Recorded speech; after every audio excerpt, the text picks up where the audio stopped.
I got my visa within 1 week.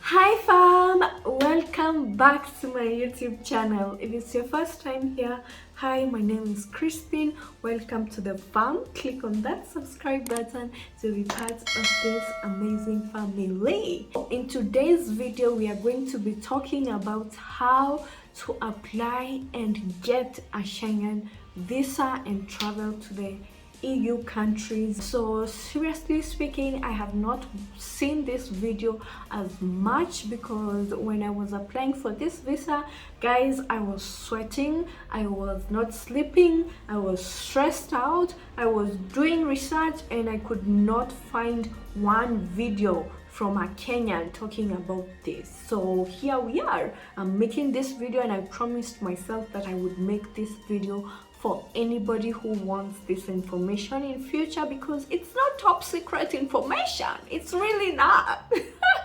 Okay, and you don't have to be stressed out. People do get denied the visa, but majority of the people from Kenya do get the visa, guys. So don't be stressed out and watch this video. So let's go. So when I was applying for my visa, I was applying for the Norwegian visa, the visit visa, and this is a checklist that I have here. This checklist can be found online, can be found from the VSF offices in Westlands. So you can go to the VSF office, I think it's in Parkfield building, opposite Safaricom. There's a building there, and when you go there for whichever embassy you want, they of course have their own checklist, so you can get the checklist there. This checklist is really useful because it tells you exactly what you need, and for me personally, I would tick it off every time I got something. I would take it off this checklist, and by the time I was going there to apply, I had everything in order. So if you can go there, get the checklist, you can do that, or you can even go online, and I'm sure every embassy has a checklist online. For the Norwegian embassy, you can get it at udi.no.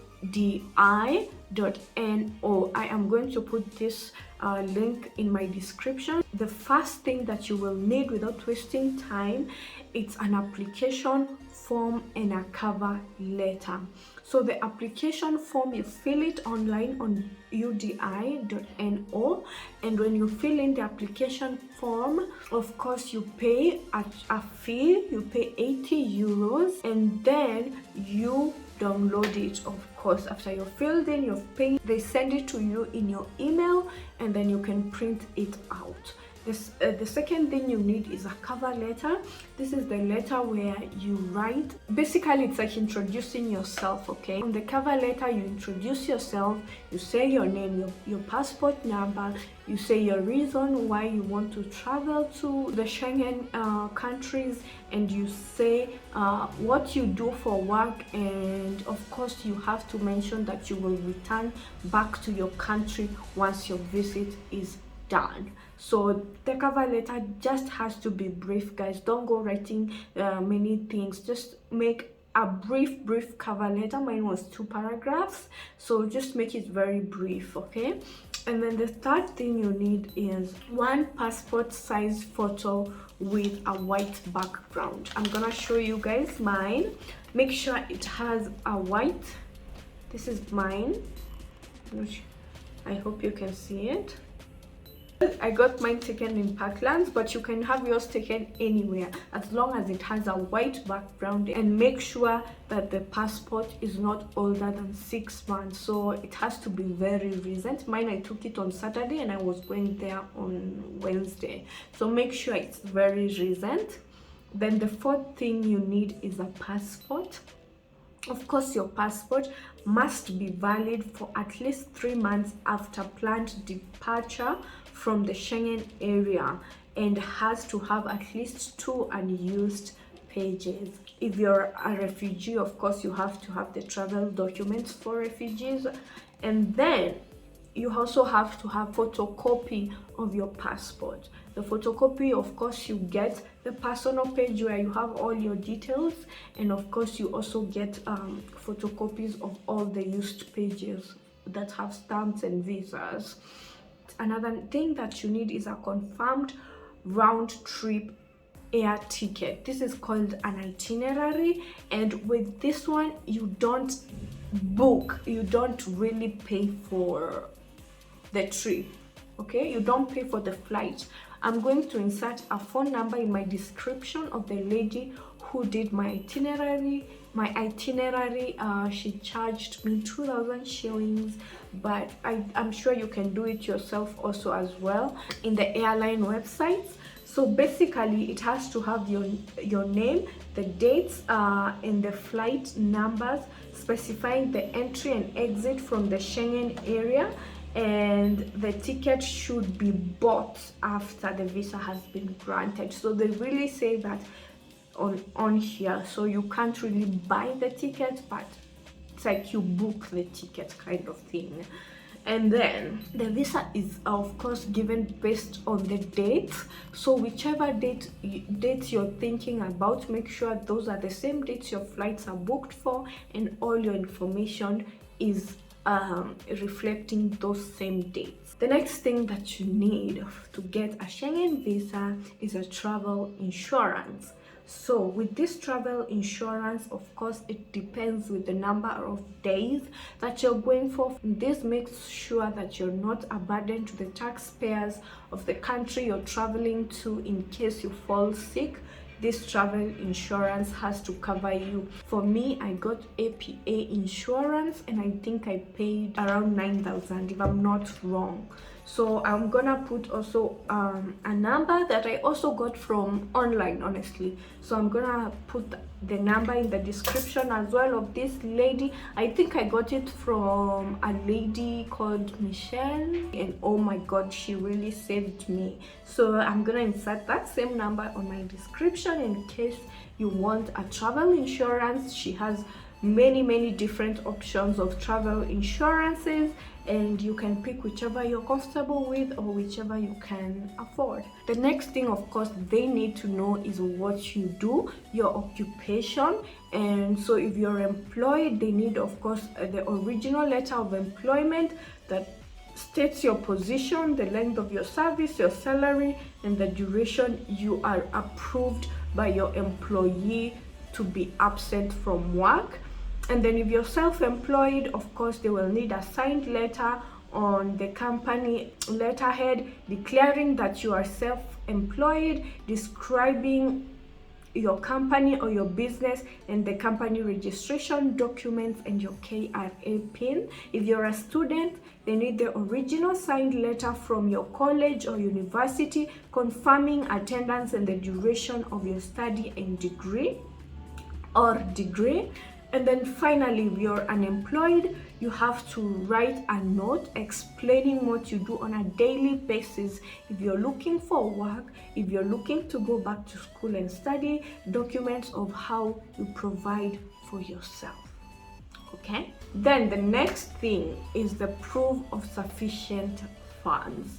So you have to have your original bank statement or certified bank statement. So in this case, your bank statement, you have to get them from your bank. Mine is from DTB. They charged me like I think 600 in order to get the stamps. What? Anyway, you have to get your bank statement for 3 months. If you're going to be by yourself and you're going to be sponsoring your own trip, of course, you have to have a minimum of 500 Norwegian crowns per day. Every embassy is different. Of course, if you have a sponsor, it's different as well. If you have a sponsor, someone that is sponsoring your trip, then you have to have their bank statements, and in this case they have to get a sponsorship letter or a sponsorship form that they have to fill in online, and that was my case. So here is the sponsorship form that they have to fill in, and once they fill it in, it is sent to their email, and then they can send it to you. And also they have to write a letter inviting you and saying they're gonna sponsor you. In my case, I took his bank statement and my bank statement because this increases your chances to get the visa. Then a verification of bank statement form. So this verification of bank statement form is also online, and I had to sign it because I was the one taking my bank statement as well.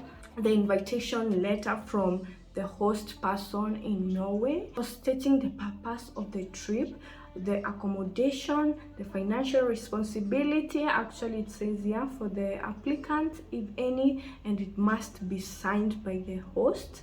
Also, you need to get a copy of your host's passport, resident permit, of course, if they are not a Norwegian citizen.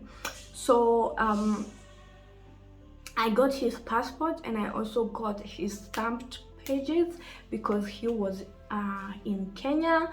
And so if you have those stamps proving that he was in Kenya. Last but not least, it's the proof of relationship. So if you're visiting your boyfriend or your girlfriend, you have to write a letter with the information of how you met, how much contact you've had, how many times you've met, pictures. You can also print out, and that will be an added advantage. These people are looking to see that you are going to visit and return back to your country, so make sure you have enough evidence to support the fact that you can go and come back. If you have a car, if you have any property, if you have a job, peleka, just take those documents. If you have a title deed, whatever, if you have a house, make sure they know that you have a residence here, you have some things that are holding you in this country that will make sure that you return to your country. So that will increase your chances of getting the visa. At the VSF, when you go to present your documents, you pay 4,510, or when you book your appointment online, I think you pay. For me, I did not book my appointment online. If you can go there physically, you can also be served, but if you don't have an appointment online, make sure you go on Monday, Tuesday, or Wednesday before 11 a.m. So they open at 8. Honestly, guys, it's literally not that hard. Honestly, I thought it was very, very hard, but I got my visa within 1 week. Literally, I applied on a Wednesday, and on Tuesday they sent me a message telling me that the embassy had made a decision and they would send my passport. Okay, so this is the paper that I got my delivery in. They delivered it to my doorstep, and of course this letter to tell you that your visa has been granted. And of course on your passport you get the visa. So here is my visa. I was so excited, guys. Like, I was so happy, and I cannot wait to experience Norway. You also will get your visa when you apply, because you know what, you got this, you got this. Anyway, thank you so much for watching this video. If you got to this point, you're the best as usual. Don't forget to subscribe, like this video, share it with your friends, your family, leave me a comment down below, and thank you so much for watching. I love you guys, and I will see you in the next video. Bye. Mwah.